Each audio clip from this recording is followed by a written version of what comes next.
Il n'y a pas de seuil d'emballement dans la dégradation des écosystèmes dans le journal.cnrs.fr du 15 septembre 2020.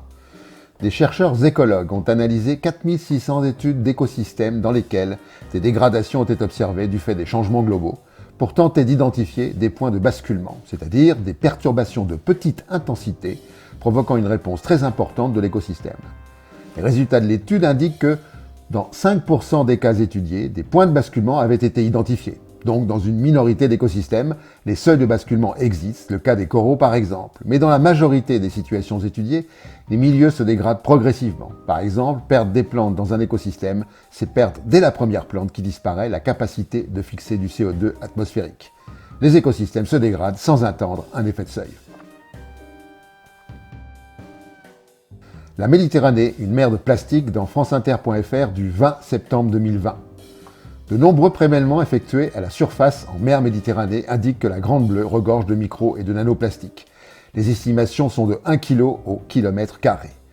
Une bouteille de plastique va se fragmenter et ensuite ces micros, ces nanoparticules, vont avoir des conséquences sur toute la chaîne alimentaire, constate le biologiste Jean-François Guiglione qui conduit les études. Les poissons sont contaminés dès leur plus jeune âge. Nous savons que ces particules sont en partie issues des eaux de lavage de nos machines à laver. Ce sera linge propre ou poisson sain. Réensauvager le monde, une nouvelle approche en écologie. Des sanctuaires laissés à la nature au Portugal, au Danemark, aux Pays-Bas, en Pologne, en Croatie, mais aussi en France, au sein de la réserve des Monts d'Azur, dans les Alpes-Maritimes. C'est une nouvelle manière de protéger les écosystèmes, inspirée par un concept scientifique radical, le réensauvagement. Devant le constat que tous les efforts pour tenter de stopper la perte de biodiversité sont très insuffisants, certains biologistes en appellent au laisser-faire la nature. Il s'agit donc d'abandonner un territoire à la vie dite sauvage, sans plus aucun contrôle de l'homme, aussi bienveillant soit-il. Rendre le monde plus sauvage semble le nouveau mot d'ordre de cette radicalité, puisque l'humain ne sait pas intervenir sans abîmer. Quand nucléaire et charbon font bon ménage dans reporter.net du 24 septembre 2020. Selon les données du réseau de transport d'électricité RTE, les centrales à charbon fournissent au 28 septembre 2% du mix électrique national, soit plus de 800 MWh. Pourquoi ? Parce que sur les 56 réacteurs disponibles, 24 sont actuellement à l'arrêt. Les causes ? La sécheresse, les avaries techniques d'EDF et le décalage d'opérations de maintenance à cause du Covid-19. Sur les 24 réacteurs à l'arrêt, 19 le sont pour des raisons de maintenance. Les 2 réacteurs de Flamanville, en Manche, sont à l'arrêt depuis près d'1 an, après de graves négligences environnementales constatées sur place. À la centrale de Paluel, en Seine-Maritime, beaucoup de problèmes techniques depuis 2016, ce à quoi s'ajoutent les effets du dérèglement climatique qui a provoqué l'arrêt temporaire de plusieurs centrales. Juillet 2020 a été le mois le plus sec depuis 1959.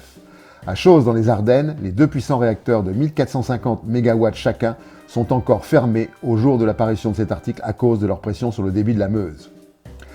Ce qui s'annonce ne va pas arrêter les centrales à charbon de fumer. Une étude du ministère de la Transition écologique prédit une baisse de 10 à 40% du débit moyen des cours d'eau à l'horizon 2050-2070.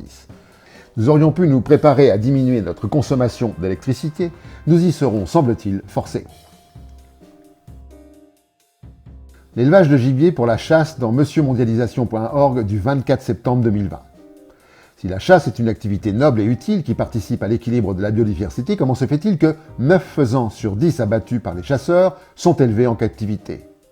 Un rapport de l'ANSES, Agence nationale de sécurité sanitaire de l'alimentation, de l'environnement et du travail, indique que 80% des gibiers à plumes ne survivent pas plus de 48 heures après le lâcher, compte tenu de la totale inadaptation de ces animaux en milieu naturel.